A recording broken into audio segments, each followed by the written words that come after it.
Hey all, it's Bobby from Sam's Valley Station, and I'll be bringing you your 2017 Wildland Fire Refresher.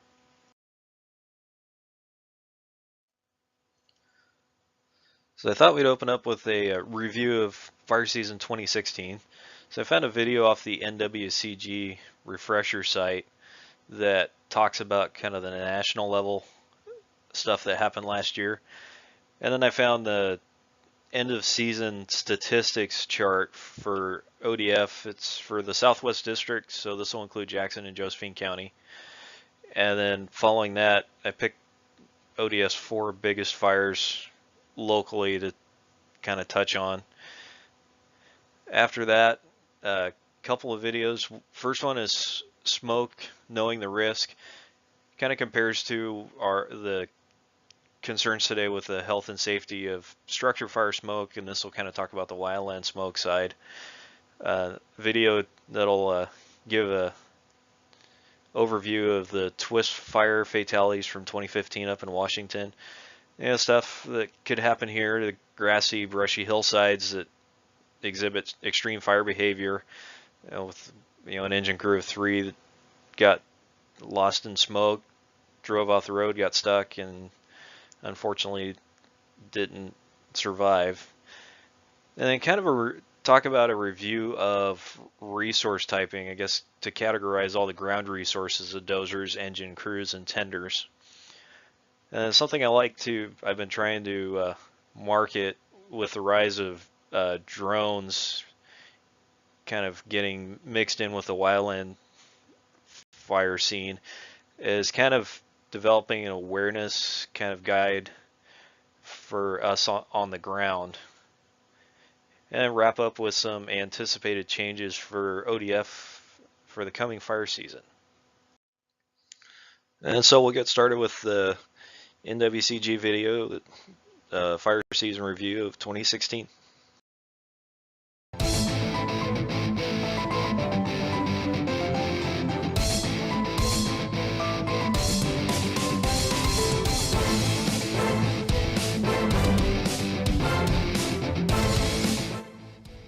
"2016 was predicted to be an above-normal western fire season.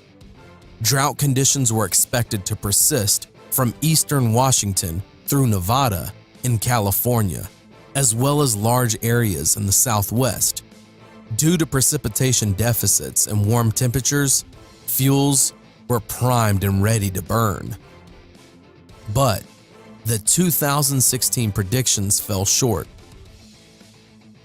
After the record-setting year in 2015, 2016 shaped out to be average. Large fire activity started in early February in Oklahoma, where more than 713,000 acres burned in a few months. Kansas also had an active spring, burning more than 350,000 acres. In May, 200 wildland firefighters were mobilized to assist with the Fort McMurray fire in Canada. Aerial firefighting resources were also mobilized in Ontario, Canada. In the West, cooler spring and early summer temperatures, high elevation snowpack, and late spring precipitation kept fuels moist into the summer months.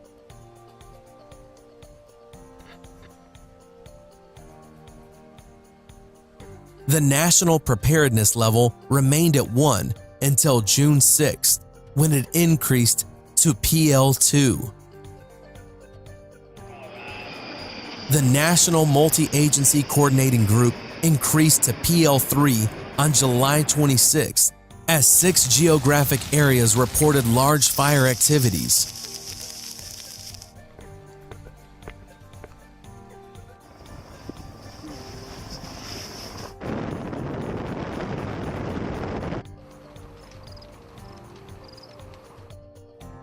Two Department of Defense C-130s equipped with modular airborne firefighting systems were deployed to assist the Great Basin, California, Northwest, and Northern Rockies areas.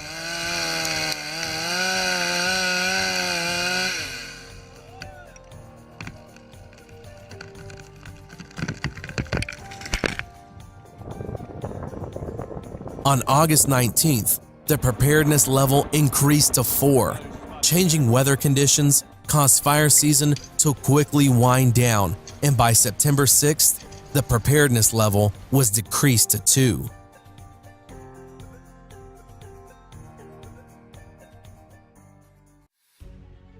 The Soberanes fire started northwest of Big Sur, California on July 22nd. It cost almost $236 million to suppress, the most expensive wildfire in U.S. history. This human-caused fire burned over 132,000 acres in steep and rocky terrain along the Big Sur coast.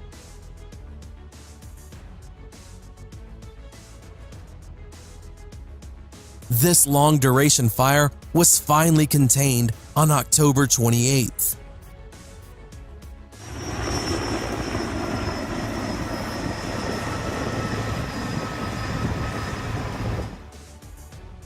The Pioneer Fire started north of Idaho City, Idaho on July 18th.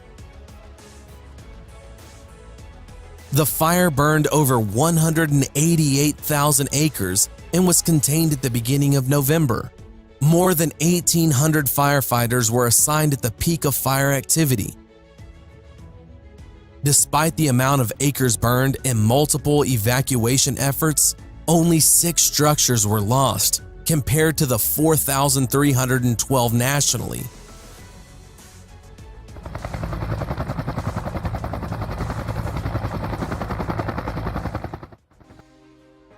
An unusually active fire season occurred in the southeast in the late fall.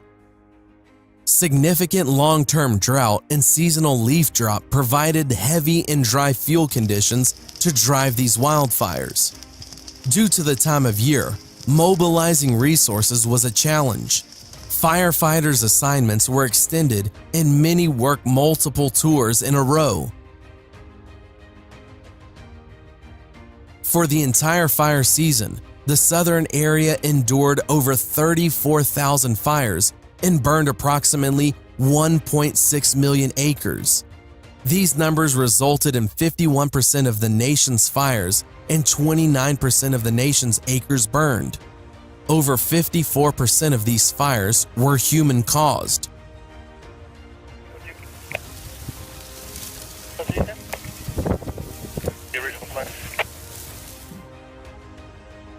Nationwide, 67,000 fires burned approximately 5.5 million acres in 2016. By comparison, this was roughly the same amount of fires in 2015, but twice as many acres burned. 9 out of 10 fires last year were human-caused. This is among the highest human-caused percentages in the past 10 years.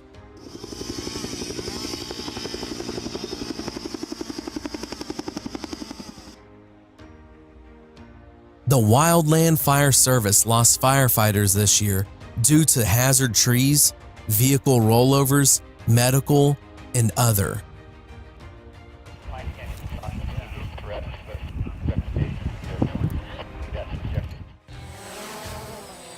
Continuing to be a current issue on the fire line is the use of unmanned aircraft systems, UAS. There were approximately 40 drone intrusions on wildfires last year by unauthorized operators, many of which grounded firefighting aircraft. You may see agencies using UAS for fire-related activities this year.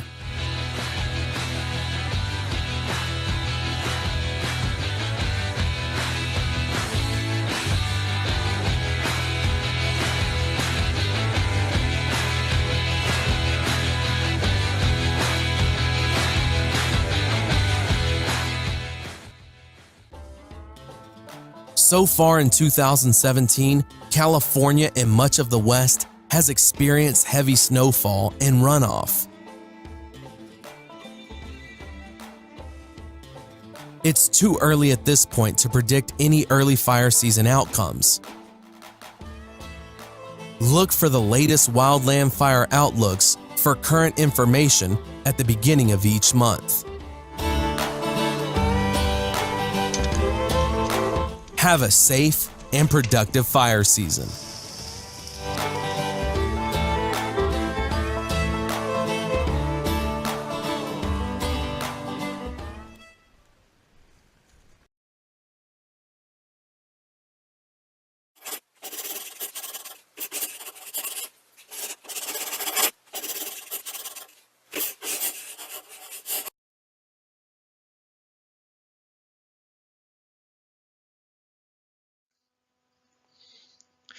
So talking more locally, here's the end of the season chart for the ODF Southwest District, covering Jackson and Josephine County combined.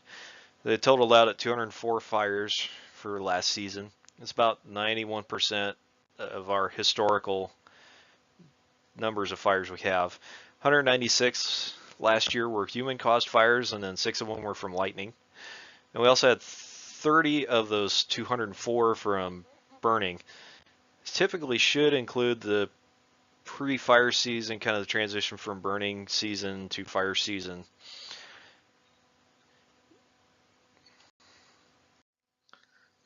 So the 204 fires, last year we burned 718 acres. Comes out to about 13% of the historical 5,611 acres burned on the average year. And then another number that ODF keeps track of, it's part of the ODF's mandate, is to keep 97% of our fires under 10 acres. So this year that number is 98%.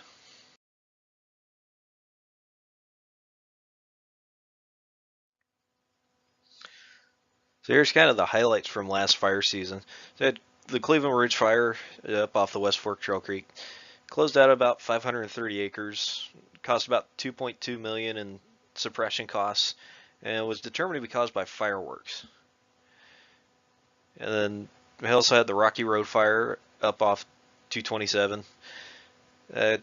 Closed out right about 21 acres. That cost about $190,000, and it was determined to be caused by, hot metal from a vehicle traveling up Highway 227. And then over in Josephine County, you had the Gold Canyon Fire and the Redwood Highway Fire, both out of Selma. That's 61 acres for Gold Canyon, and then Redwood Highway was about 54. So then the 2 remaining videos coming up next, smoke knowing the risks, and then that will transition straight into the Twist fire fatality video.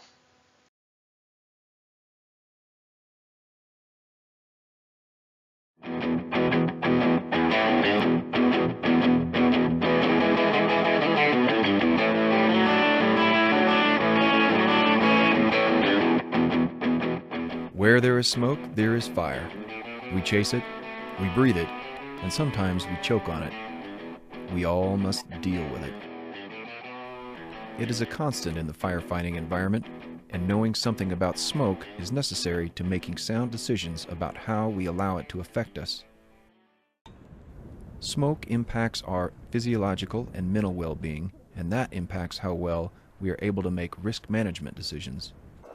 We'll take a look at the toxic soup of chemicals associated with smoke, what those chemicals do to us physiologically, the who, the where, and the when factors that indicate high risk. We'll also consider what actions we can take to reduce or avoid those effects. George Broyles is a fire and fuels project leader for the Forest Service Technology and Development Program, who will provide an overview and discuss in detail the various aspects of smoke. As we're exposed to smoke, we tend to lose our cognitive ability, the ability to think clearly and act decisively. So safety first. Second of all is the health consequences. Exposure to smoke and the different irritants and particulates in smoke can have both short-term and potentially long-term consequences to our health. And finally, from our physical performance. As we're exposed to these particulates in smoke, our performance is going to degrade. Now, our firefighters go through a tremendous amount of effort to be at the top of their game and remain safe. And so exposure to smoke can compromise those things. So it's really important to think about. Smoke is composed of numerous chemicals and particulates. At the head of this toxic freight train is carbon monoxide, which is hitched onto the aldehyde group, nitrogen and sulfur oxides, particulates, and crystalline silica. Wildland smoke is really complex. There's a lot of chemicals, a lot of irritants and particulates in wildland smoke, and we could go on at length describing them, but I'm not a researcher and I'm not an epidemiologist, but we know for a fact that there's a few that are a specific concern for wildland firefighters. There's carbon monoxide, the aldehydes, acrolein, formaldehyde, and then particulates. So those are really the primary irritants of concern in wildland smoke. The particulates are really a concern. They're defined by classes larger and smaller, and we see the larger particles out there. And our body has defense mechanisms, so we can prevent the largest particles from entering our body. But it's the small particles, which also make up the largest percent of the smoke, that are the concern, because they can enter the deepest recesses of our lungs. When we think about exposure to CO and to particulates, folks may want to know, well, what's the worst level or what's the best level and so forth. And it also depends on what we call the dose, both how much is in the atmosphere and how long that exposure lasts. So you may get a high exposure to CO for a short period of time and feel that, or you could have a low exposure over an extended period of time, and the effects would be the same. Okay, so let's talk about carbon monoxide. That's fairly familiar and common to most folks, and it's going to be present in the smoke. As we breathe in carbon monoxide, we have some very definite physiological responses. Our heart rate's going to increase, our respiratory rate is going to increase.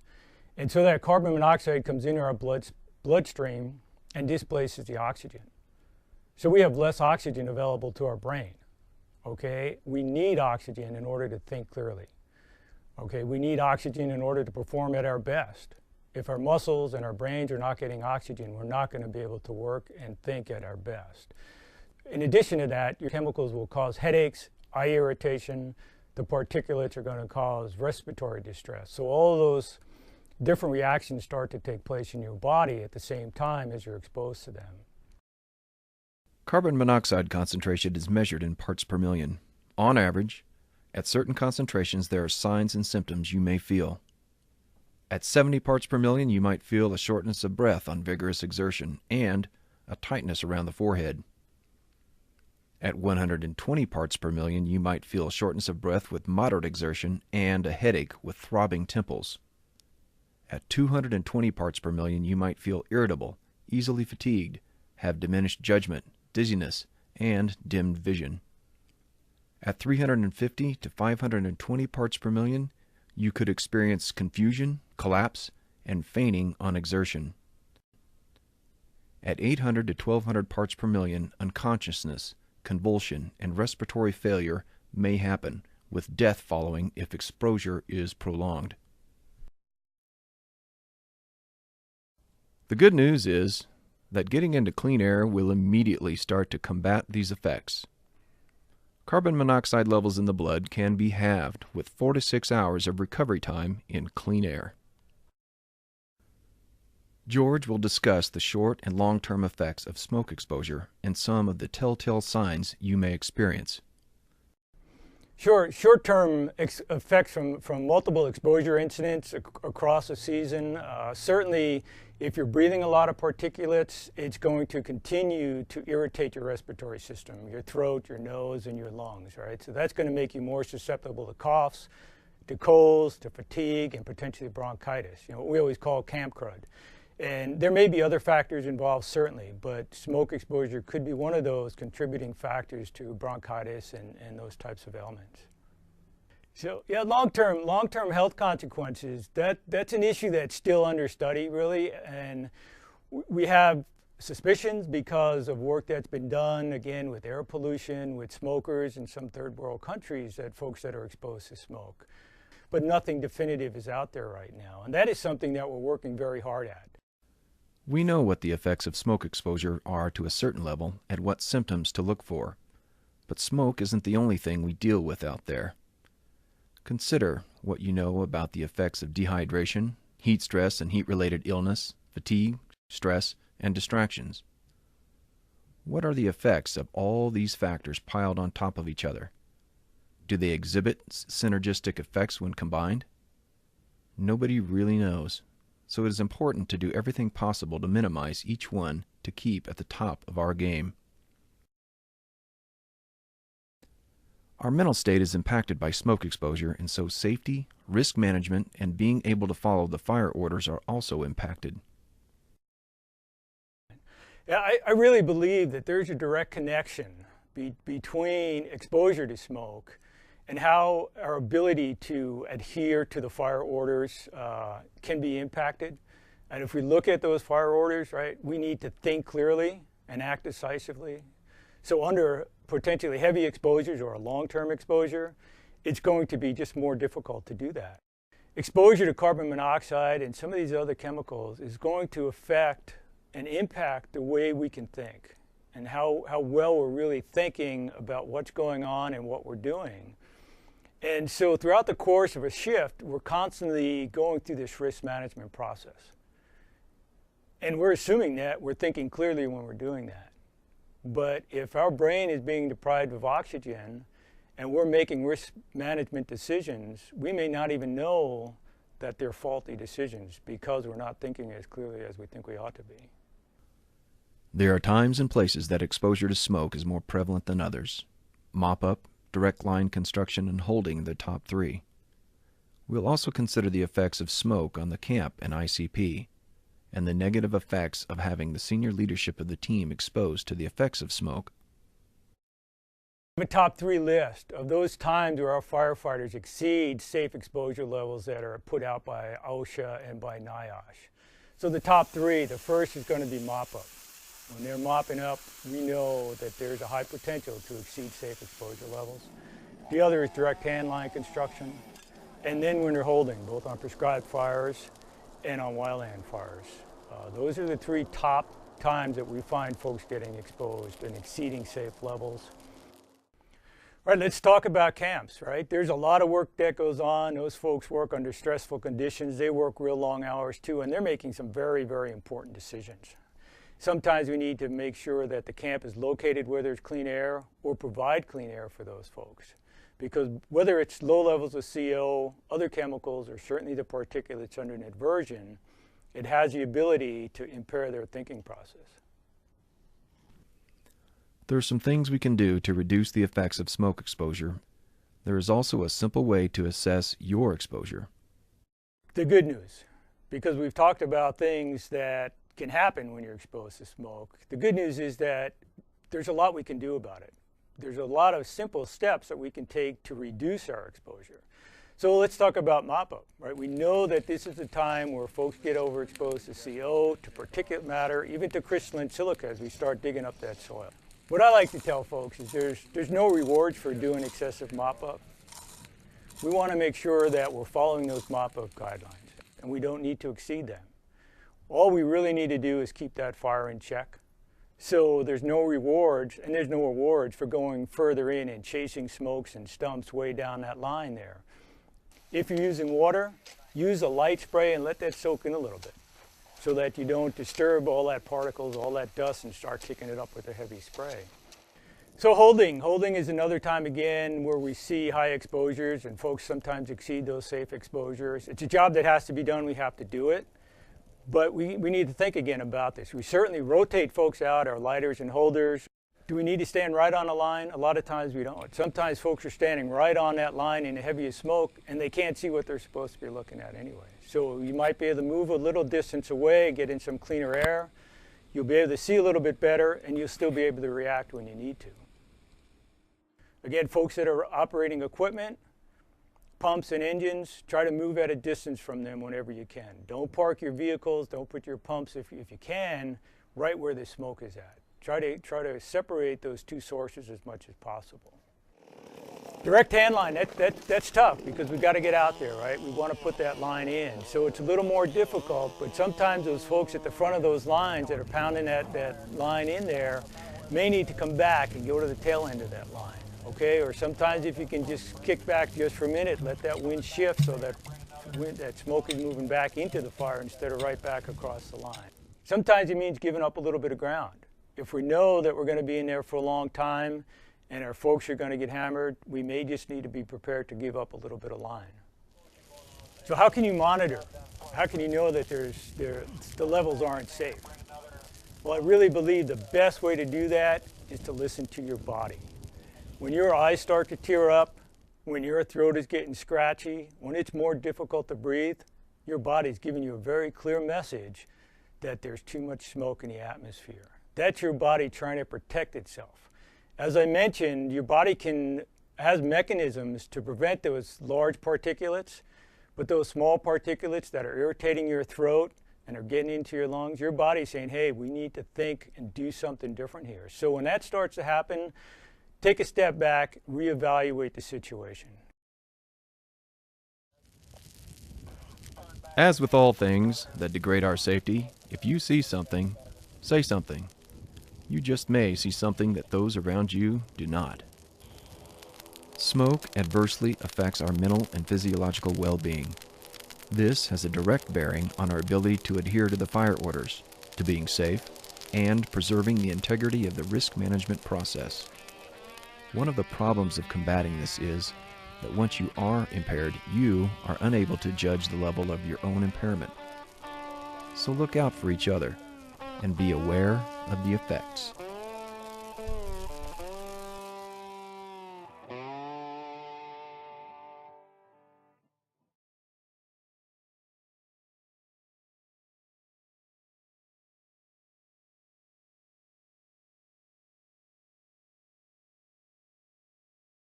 Thank you. Break with crew 4-3, engine 642, Meadow Fire Goat.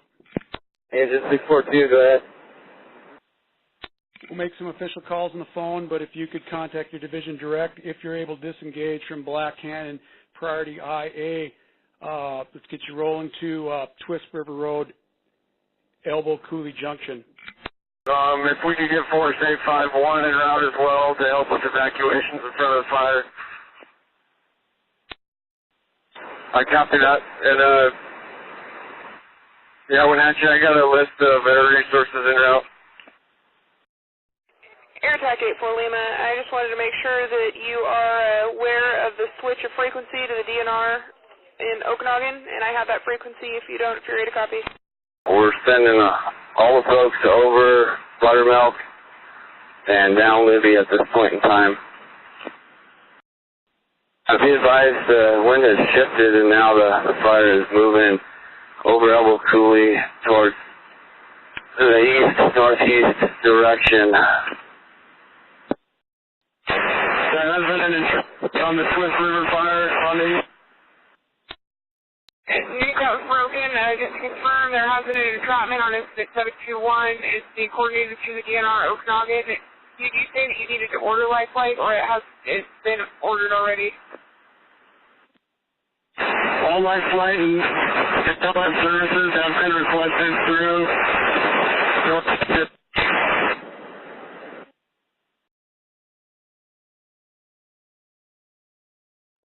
Wednesday morning's forecast for August 19th, 2015, for the area around Twist, Washington, called for temperatures in the low 90s, humidity in the mid-teens, and a Haines index of 5. The forecast for the Twist area reflected breezy and unstable conditions, and winds were generally expected to shift to the west or northwest with the passage of a thermal trough. It was yet another forecast that did not call for any real chance of moisture.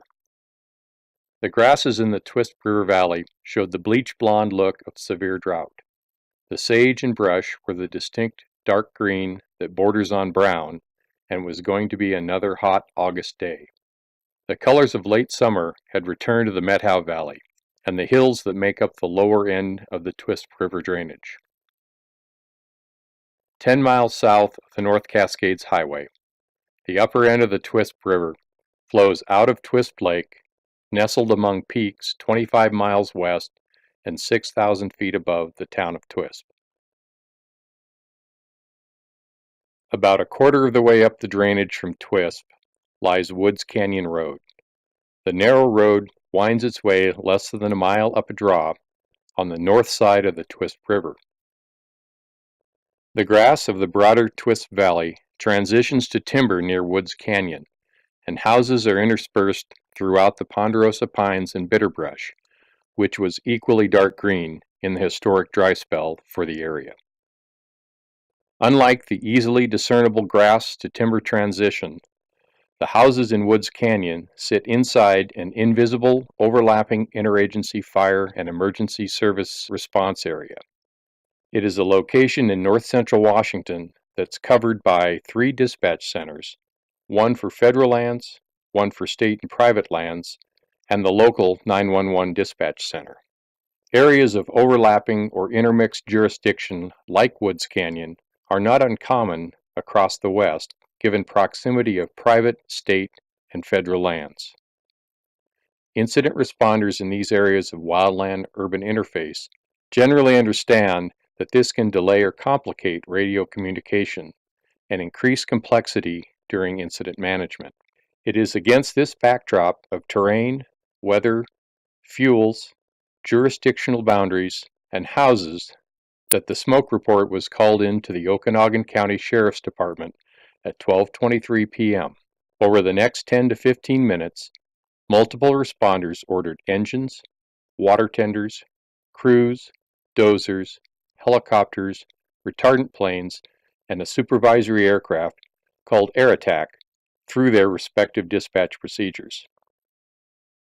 As with all wildfires, responders that Wednesday afternoon began applying their training to manage the rapidly escalating numbers of resources headed towards the fire.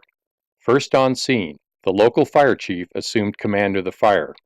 He quickly recognized it was too dangerous to engage along Woods Canyon Road with the limited number of resources that had arrived at this point, and ordered them to work the heel of the fire near the highway.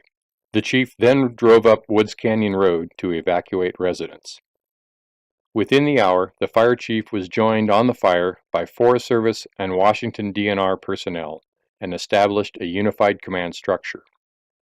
They verbally agreed on the objectives of life first, then property, and planned to anchor and flank the fire. Recognizing they were limited on personnel possessing qualifications above single resource boss, they assigned individuals as supervisors for each flank and called these people left and right flank points of contact. As the plan began to take shape, the fire was running uphill to the northwest, aligned with the wind and slope. Given this fire activity, the left flank was the priority and resources were assigned there first. The left flank resources worked direct fire line near a house and spent their time catching spot fires.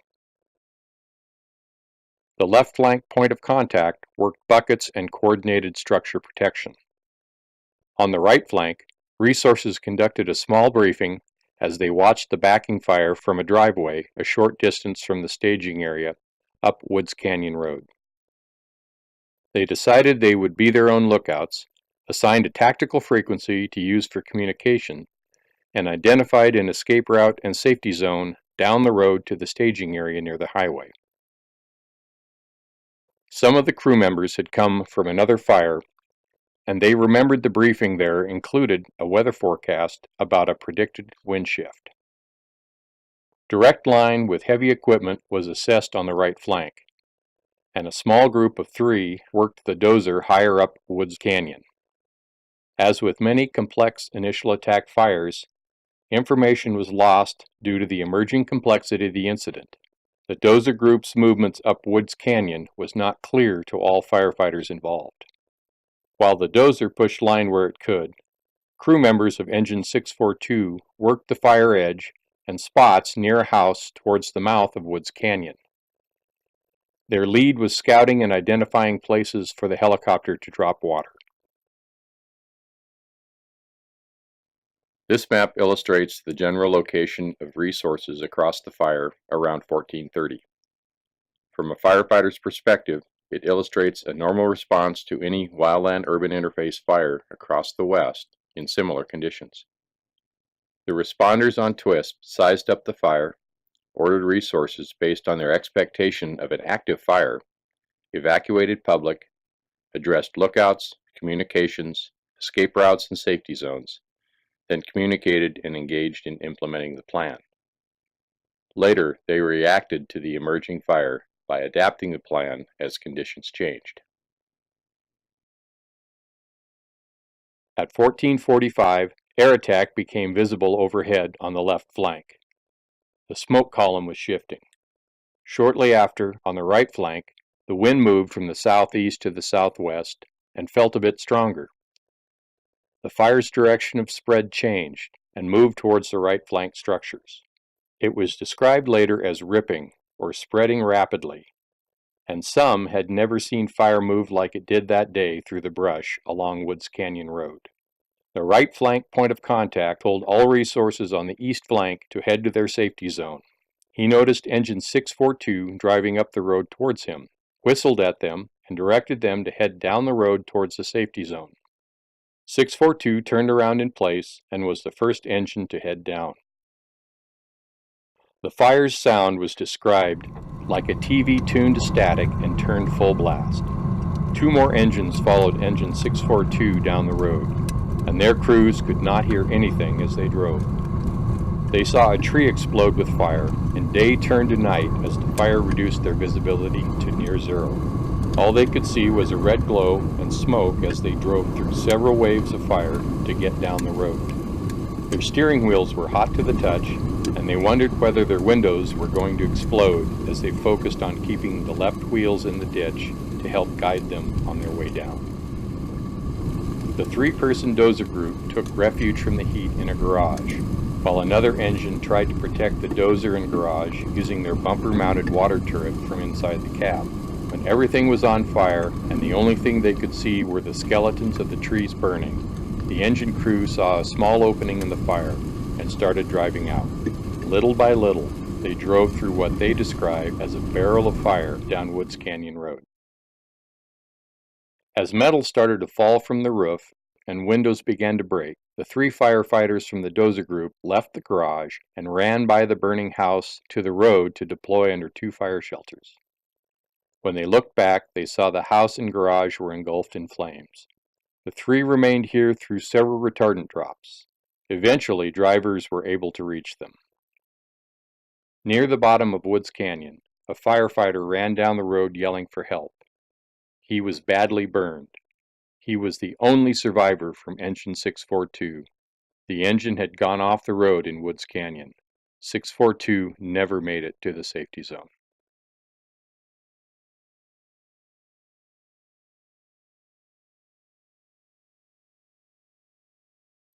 In the roughly 2.5 hours firefighters worked this fire, they were faced with many operational challenges. The same challenges firefighters across the West face every summer.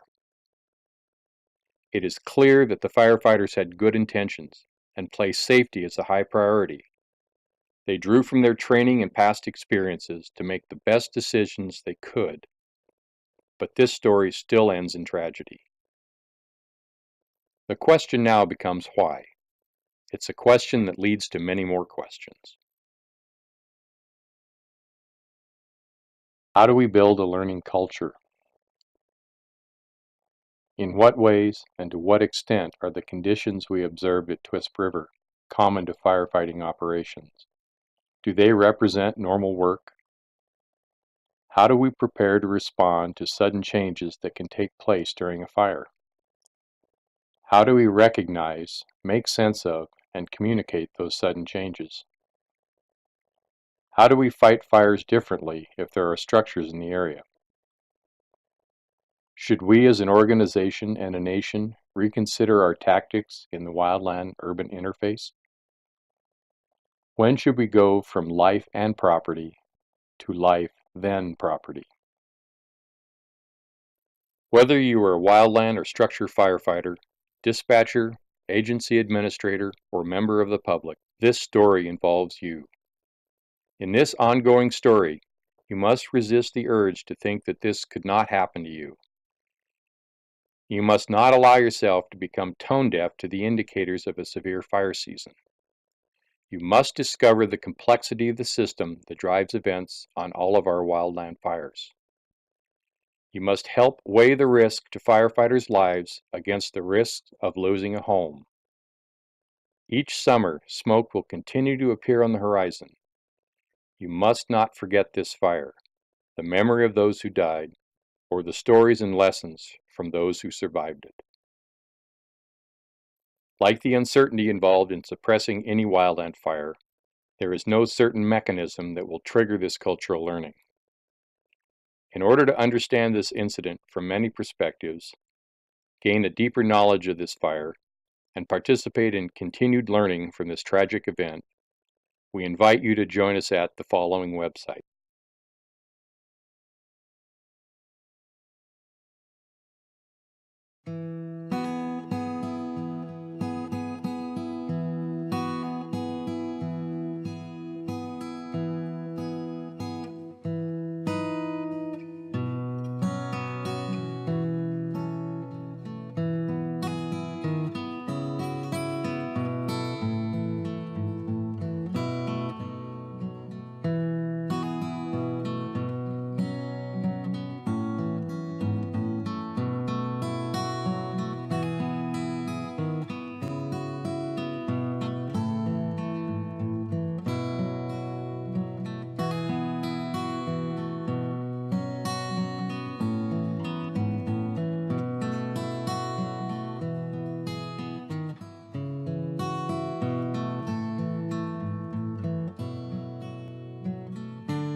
So next we'll jump into all the resource typing. So we'll start off with engine typing, and type 1 engines, we got the structure engines cover the first two types of engines. Type 1 engines, that's about 90% of what we have. If it's green and it's a fire engine, it's a type 1 for us. Type 2, it's kind of the look is your two-door commercial chassis engine. To give an example would be Applegate Fire and what they call their MIDI fire engines, their teen series. Move on to type 3, it's typically a CAL FIRE kind of configuration, or Ashland with 8863. Type 4 is kind of a BLM specialty. I've seen a few out of the Forest Service. It's kind of along the same lines as a type 3, but generally a little less pump and more water. Type 5's kind of about the same deal, a little less water. Type 6 is basically if a fire truck shows up and it's a pickup chassis, it's a type 6. So moving on to the tender typing, they're kind of broken out into support and tactical. Kind of the bigger highlights is support. You kind of picture 77, 45, 44, 47, your bigger 3,000 gallon tenders. And then tactical, kind of lean towards the 41 and 46. The bigger highlights is tactical, doesn't have a refill time, and typically requiring a bigger pump with more pressure. Then we have the dozers, so they're typing 1, 2, and 3.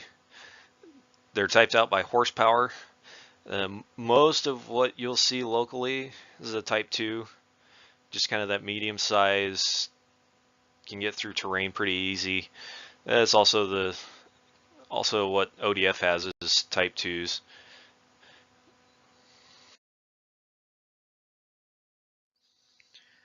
And the last part about resource typing is crew. And crew typing, it was about a full page of stuff and categories that said what crew typing. And after looking through it, these top 4 right here are the most relevant to what gives them their type identification. Type 1s, typically they're your hotshot crews for the Forest Service and for BLM. Type 2 initial attack was added several years ago, and typically it just, you throw in an insect guy who's rated as a IC type 5. They can be an IC type 4 also, and then the type 2 crews is just typically the crews you'll see around the valley, the contractors.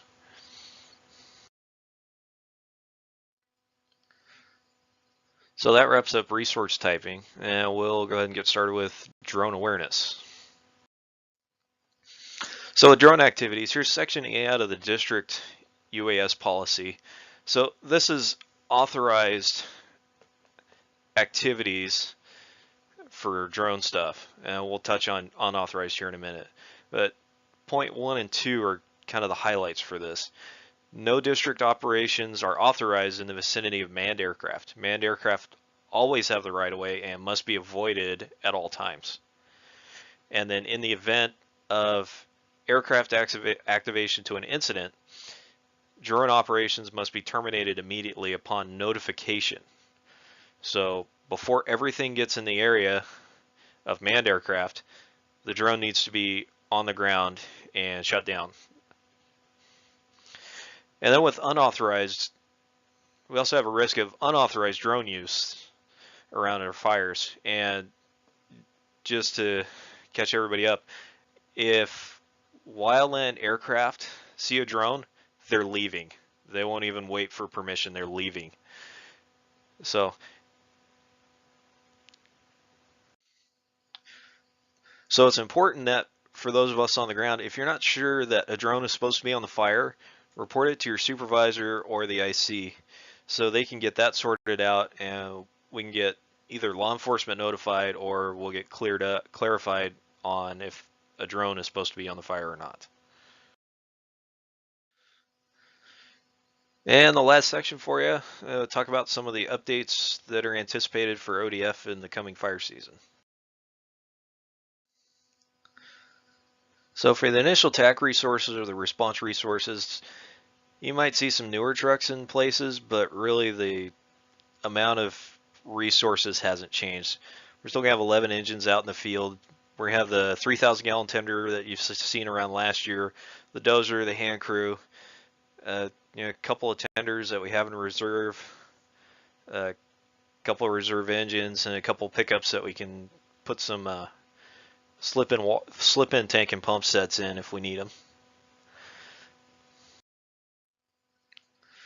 So with this slide, I kind of wanted to introduce how ODF is structured more to the Medford side. So the guy in charge of all of it, the district forester, Dave Larson, he kind of plays the role of the fire chief. So he's in charge of Medford and Grants Pass. And then below him for Medford, under the title of unit forester, is Lee Winslow. He kind of fills in as a division chief, and then he's got an equal over in Grants Pass. Under him, Taylor Wilkerson, he's a South County Wildland Fire Supervisor, the formal title. Him and Bill Smith, the North County Supervisor, they both kind of play the role of the battalion chief.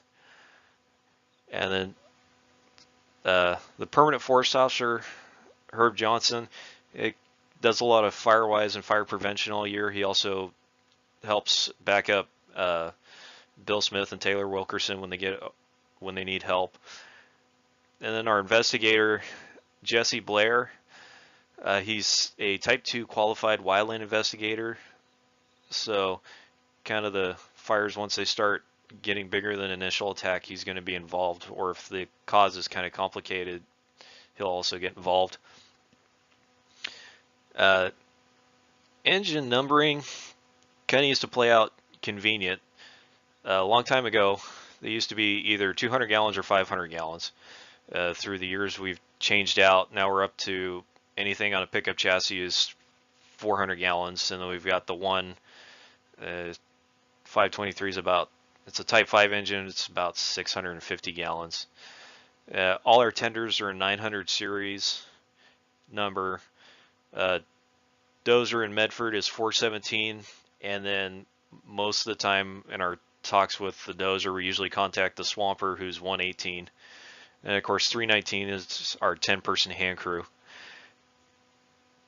Along with that too is the forest officers. They're all radio IDs are 100 series numbers, kind of like you see on the left. And then the last two will be basically the part of the engine radio ID. So for example, I was running engine 232 while my staff ID was 132.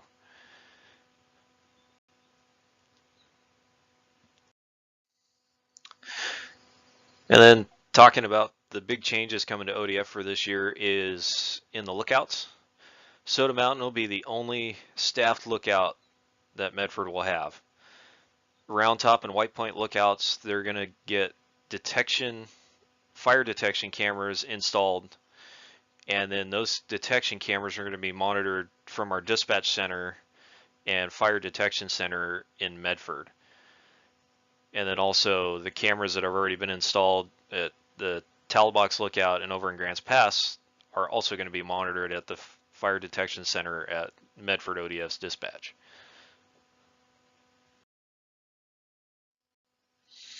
And that'll wrap up the Wildland Refresher for fire season 2017. Any questions, comments? I'm happy to receive them. Go ahead and shoot me an email, and we'll see you around. Be safe.